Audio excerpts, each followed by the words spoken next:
오늘 우리에게 주신 하나님의 말씀은 에베소서 6장 10절에서 20절 말씀입니다. 끝으로 너희가 주 안에서와 그 힘의 능력으로 강건하여지고 마귀의 관계를 능히 대적하기 위하여 하나님의 전신갑주를 입으라. 우리의 씨름은 혈과 육을 상대하는 것이 아니요 통치자들과 권세들과 이 어둠의 세상 주관자들과 하늘에 있는 악의 영들을 상대함이라.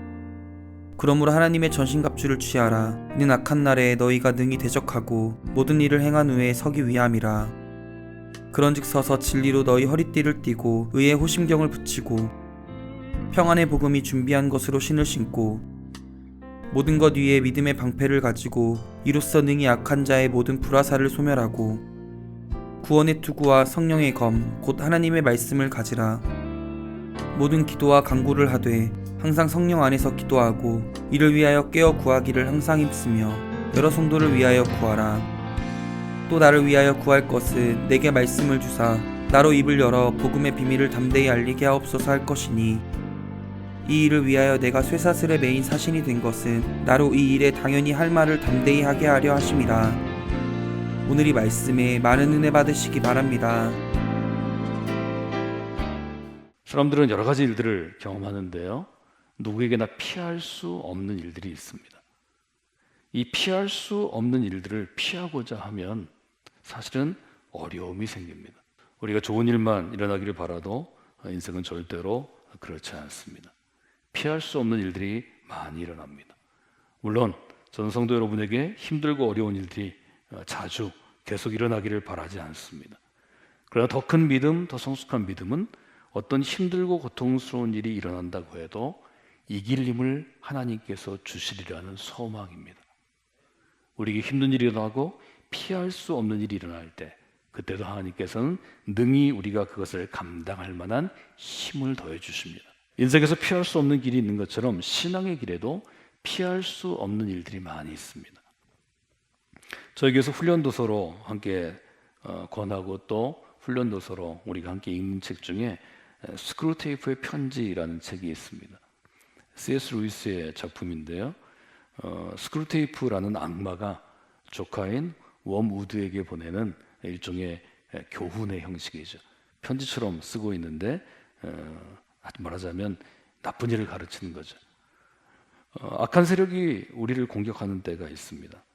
또 악한 세력들이 공격하는 일이 있는데요, 스크루테이프의 편지에 보면 그리스도인이 악한 세력, 즉 사단이나 마귀의 공격을 받는 시기에 대해서 언급을 합니다. 첫째, 언제 악한 세력이 우리를 쉽게 공격하는가 하면 그리스도인이 너무 지쳐있고 너무 마음이 침체되어 있거나 영적으로 침체되어 있을 때 공격의 대상이 되기 쉽습니다. C.S. 루이스는 그런 예를 들고 있습니다. 예를 들어 어떤 한 사람을 알코올 중독자를 만들려면 이 사람이 기분이 좋고 행복할 때는 술을 안 마신다는 것입니다. 이 사람이 어떤 일을 잘하고 기분이 좋고 또 성취가 있을 때에는 그냥 둬야 한다는 것입니다. 그런데 어떤 사람이 침체되어 있고 지쳐 있고 힘들 때, 그때는 알코올 중독자로 쉽게 만들 수 있다는 것입니다. 지금 이걸 마시면 이 어려움에서 조금 벗어날 수 있어. 지금 네가 이렇게 어렵기 때문에 지금 술을 마시고 딴 때보다 이성을 잃고 좀 흐트러진 모습을 해도 누구도 널 비난하지 않아. 이 상황 때문에 너는 마실 수밖에 없는 거야. 이렇게 몰고 가면 건강한 한 사람이 알코올 중독자가 될 수 있다는 것입니다. 악한 공격의 대상이 되기 쉬운 것은 그리스도인이 지쳐있고 침체에 있을 때입니다. 여러분들이 에베소 6장을 읽고 묵상하면서 지금 우리가 악한 세력의 공격의 대상이 될 수 있다는 것, 또 사실 공격이 세상이 되고 있다는 것을 보고 이 공격으로부터 나 자신을 잘 지켜내고 또 믿음으로 견디어내고 믿음의 승리를 경험하는 귀한 시기가 되시면 좋겠습니다. 또 하나 스크루테이프 편지에서 스크루테이프가 조언하는 것은 그리스도인을 공격하기 제일 쉬울 때는 아주 침체되어 있을 때나 아주 고양되어 있을 때라는 거죠. 말하자면 그리스도인이 성공을 거두고 자기 스스로를 내가 참 괜찮은 사람이다, 나는 정말 충분히 이런 대가를 받을 만한 사람이다, 나는 이만큼 노력했다, 이렇게 자기를 평소보다 높이 평가할 때 공격의 대상이 된다는 거죠. 이때가 넘어지기 쉬울 때라는 거죠. 지금 우리 상태가 어떠한지를 여러분들이 잘 돌아보시면 좋을 것 같습니다. 그리고 이 상태에 따라서 우리가 지금 영적으로 공격의 대상이 될 수 있다는 점을 마음 가운데 두고 거기에 대해서 우리 자신들을 돌아보고 우리가 또 잘 대처하는 것이 하나님께서 우리에게 허락하신 이 어려운 가운데 우리 믿음을 향해서 우리 교회를 향해서 우리가 취해야 할 좋은 자세라고 볼 수 있습니다. 에베소 6장은 이런 상황, 악한 세력이 우리를 공격할 수 있는 상황을 무엇이라고 정의합니까? 에베소 6장 12절에 보면 우리의 씨름은 이렇게 시작합니다. 이것은 영적인 씨름이라는 거죠. 우리의 씨름은 혈과 육을 상대하는 것이 아니요 통치자와 권세들과 어둠의 세상 주관자들과 하늘에 있는 악의 영들을 상대하는 것입니다. 이때 있는 씨름은 현대적인 스포츠 용어로 얘기하면 레슬링을 의미합니다. 근데 레슬링은 여러분이 아시는 것처럼 A팀과 B팀의 한 사람 한 사람 상대가 전해져 있는 개인전입니다. 말하자면 이 영적인 씨름, 영적인 싸움은 상대가 분명하다는 것입니다. 말하자면 제가 공격을 받는다면 저를 공격하는 상대도 분명해서 서로 레슬링처럼 대결할 수 있다는 것입니다. 게임을 할 수 있다는 것입니다. 이것이 이제 영적인 씨름이 갖고 있는 아주 분명한 정의입니다. 이 영적인 전투는, 이 영적인 씨름은 무엇으로부터 시작됩니까? 아주 에베소는 분명하게 얘기하죠. 11절에 마귀의 간계를 능히 대적하기 위하여. 마귀가 가지고 있는 간계는 간사한 꾀를 의미합니다. 마귀가 간사한 꾀를 가지고 영적으로 우리를 공격해서 우리가 씨름하게 된다는 것입니다. 이것이 에베소가 갖고 있는 영적인 공격, 또 영적인 씨름의 정의라고 볼 수 있습니다. 그래서 우리가 에베소 6장을 요약하면 이렇게 요약할 수 있을 것 같습니다. 에베소 4장에서 얘기하는 예수 그리스도를 믿음으로 새로운 존재가 된 새 사람은 이 영적인 씨름을 피할 수 없습니다. 우리 모두에게 상대만 좀 다를 뿐이지 상대가 내 체격과 내 실력에 맞추어서 나타날 뿐이지 영적인 씨름이 있다는 것입니다. 그리고 이 영적인 씨름은 뭘 의미하는가 하면 새 사람이 됐을 때 내가 공격의 대상이 된다는 것을 의미합니다. 말하자면 우리는 믿은 지 얼마 되지 않는 사람도 있고 믿은 지 오래된 사람도 있고 믿음이 연약한 사람도 있고 믿음이 견고하고 강한 사람도 있지만 누구에게나 영적인 씨름이 있고 누구나 공격의 대상이라는 것입니다. 그래서 우리는 영적인 씨름이 있다는 것을 인정하면서 에베소 6장에서 세 가지 질문 앞에 서게 됩니다. 첫째는 어떤 질문인가 하면 우리가 싸우고 있는 영적인 씨름의 상대는 누구인가?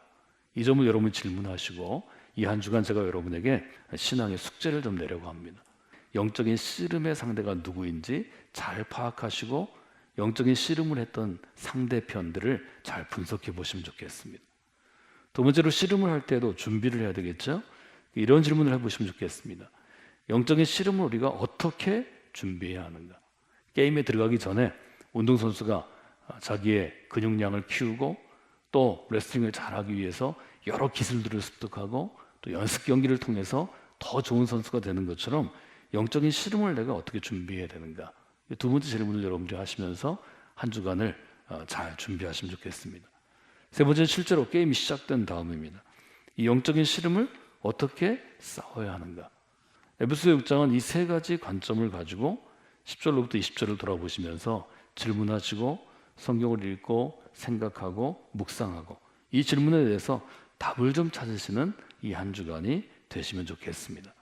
간단하게 우리가 에베소 6장을 들어보면 우리가 싸우고 있는 영적인 씨름의 상대에 대해서 아주 분명하게 에베소는 얘기합니다. 11절에 보면 이런 구절이 있죠. 마귀의 관계를 능히 대적하기 위하여 하나님의 전신갑주를 입으라. 대적하다라는 말은 뭐냐면 상대와 맞서 싸우는 것입니다. 그 상대와 맞서 싸우는 대적의 상대는 어떤 것인가 하면 12절에 있죠. 우리의 씨름은 혈과 육을 상대하는 것이 아닙니다. 첫째로 우리를 공격하는 상대는 혈과 육이 아니라는 것입니다. 여기서 말하는 혈과 육은 사람을 의미하는 것입니다. 우리는 신앙생활하면서 특별히 교회 공동체 안에서 우리가 여러 신앙생활들을 돌아보면 사람과 싸우느라고 에너지를 허비할 때가 많이 있습니다. 교회 안에 있는 성도들이 신앙 공동체를 이루기 위해서 노력할 때 때때로 영적인 씨름의 상대편이 교회 안에 있는 나와 함께 사역하는 어떤 성도거나 내 사역에 함께 동역자가 되는 어떤 목회자가 되거나 아니면 리더들과 리더들이라든지 우리가 교회 안에 있어 여러 가지 생기는 갈등들과 어려움들을 볼 때 많은 그리스도인들이 사랑과 싸우느라고 에너지를 너무 허비합니다. 그때 여러분들이 한번 생각하시면 좋을 것 같습니다. 우리 영적인 씨름은 사람을 대상으로 하는 것이 아닙니다. 혹 그 사람과 불편한 일이 있거나 그 사람이 어떤 사역을 방해할지라도 그것은 그 사람을 지배하는 영적인 문제일 때가 많습니다. 이것을 여러분들이 지혜롭게 분별할 수 있다면 여러 가지 여러분을 둘러싸고 있는 신앙적인 갈등과 어려움들이 잘 해결될 수 있습니다. 우리가 사람을 싸움의 대상으로 여기면 그 사람과의 교제도 끊어지고 신앙 공동체도 무너지게 됩니다. 대부분 사단의 전략, 악한 세력들의 공격이 거기에 있습니다. 한 사람의 아주 유능한 그리스도인을 넘어뜨리고 나아가 교회 공동체를 무너지게 하는 것입니다. 그래서 지금 에베소 6장 12절은 우리 영적인 씨름의 상대가 누구냐 하는 것에 대해서 이렇게 애들러 얘기합니다. 통치자와 권세들과 어둠의 세상 주관자들과 하늘에 있는 악의 영이다. 말하자면 영적인 씨름은 영적인 존재와 한다는 거죠.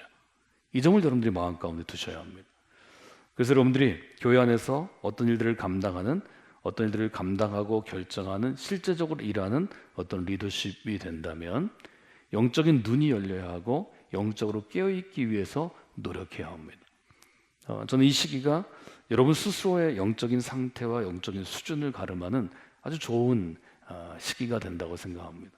하나님 앞에 홀로 서시고 여러분의 신앙을 돌아보셔서 영적인 눈이 열려있는 그리스도인으로 서시기를 원합니다. 영적인 눈이 깨어있는 그리스도인이 되시기를 주님의 이름으로 부탁을 드립니다. 둘째 질문은 제가 이렇게 드렸습니다. 영적인 씨름은 어떻게 준비해야 하는가 하는 것입니다. 10절을 한번 같이 읽어볼까요? 끝으로 너희가 주 안에서와 그 힘의 능력으로 강건하여지고. 영적인 씨름을 준비하기 위해서는 여러분 스스로가 그 힘의 능력으로 강건해지는 그리스도인이 되어야 합니다. 여기 강건하여지고가 굉장히 중요한 단어인데요. 강건해진다, 강해진다, 혹은 굳세어진다 라는 것입니다. 어떻게 강건해질 것인가에 대해서는 아주 분명하게 10절에 얘기하죠. 주 안에서 강건해져야 한다. 또 그 힘의 능력으로 강건해져야 한다. 주 안에서 그 힘의 능력으로 강건해지기 위해서 우리가 매일매일 행하는 영적인 노력들을 저희 교회에서는 영적 훈련이라고 부릅니다. 성공교회에서는 또 저희가 추구하는 것은 영적 훈련을 통해서 강건해진 그리스도인을 세우는 것입니다. 영적인 씨름은 어떻게 싸워야 합니까? 성경은 이 부분에 대해서 아주 굉장히 재미있는 답을 내죠. 11절에 보면 이렇게 되어 있습니다. 마귀의 관계를 대적하기 위하여 하나님의 전신갑주를 입으라. 하나님의 전신갑주를 입으라는 의미는 어떤 것인가요? 제가 완전 무장이라는 단어를 기억하시라고 말씀을 드렸습니다. 여러분이 잘 아시는 13절로부터 18절, 진리로 허리띠를 띠고 의의 호신경을 붙이고 복음이 준비한 평안의 신을 신고 모든 것 위에 믿음의 방패를 가지고 구원의 투구를 쓰고 성령의 검을 갖는 것. 이것은 로마 병정, 로마 군단, 레기온이라고 불리우는 로마 군단에 속한 로마 군인의 모습을 바울이 일종의 이미지로 해석한 것입니다. 싸우기 위해서는 투구를 써서 중요한 머리를 보호하죠. 머리만큼 중요한 게 심장입니다. 가슴마기, 호신경으로 개혁성경에 번역되어 있는데요. 가슴마기를 써야 합니다. 싸우려면 방패가 있어야 합니다. 싸우려면 공격하는 검이 있어야 합니다. 또 로마 군단은 진영, 말하자면 대열을 사서 진을 짜서 해갔기 때문에 신이 굉장히 중요합니다. 그래서 진을 딱 짜가지고 했을 때 적이 공격해도 뒤로 물러서지 않도록 자기를 지탱하는 신이 있어야 되죠. 이것은 완전 무장을 의미합니다. 풀 아머라고 영어로 번역되어 있는데요. 이것은 전투를 할 수 있도록 무기를 가지고 내 보호장구를 다 갖추는 것입니다. 과연 여러분들이 내가 하나님의 전신갑주로 지금 무장이 되어 있는가? 내 투구는 잘 되어 있는가? 가슴박이는 잘 되어 있는가? 허리를 동여매고 있는가? 방패는 어떤가? 검은 어떤가? 신은 어떤가? 이런 부분들을 여러분이 점검하시면서 한 주를 지내시면 좋을 것 같습니다. 에베소 6장을 마무리해 보면 저는 5가지 얘기를 여러분과 함께 했습니다. 첫째, 우리가 피할 수 없는 일이 언제나 일어납니다. 이것을 여러분이 도망가서는 안 됩니다. 피할 수 없는 일에는 그 피할 수 없는 일을 파도처럼 맞아야 합니다. 내가 이 일이 어렵고 힘들어서 도망가면 다음번 파도 또 오는 것입니다. 도망가면 또 오는 것입니다. 피할 수 없는 일은 마땅히 버텨내야 합니다. 세 사람은 어떤 것을 피할 수 없는가 하면 그리스도인의 영적인 씨름을 피할 수 없습니다. 우리가 그리스도인이 되면 그리스도인으로서 더 신실하고 성숙하고 경건한 사람이 되면 우리는 공격의 대상이 됩니다. 그래서 옛사람이 새사람이 되면 악한 영의 공격이 대상이 되는 것입니다. 이 영적인 씨름을 피할 수 없다면 잘 준비해야 합니다. 첫째는 영적인 씨름이 무엇인지 그 본질을 잘 이해해야 합니다. 두 번째는 씨름의 상대편을 정확하게 파악해야 합니다. 세 번째는 씨름할 수 있도록 영적으로 준비돼야 합니다. 훈련해야 합니다. 네 번째는 전쟁터에 나가서 씨름을 할 때는 하나님의 전신갑주를 입고 나가야 합니다. 그리고 마지막으로 우리는 믿음으로 승리할 것입니다. 이 한 주간 여러분들이 믿음으로 승리하는 그런 귀한 한 주가 되시기를 주님의 이름으로 부탁을 드립니다.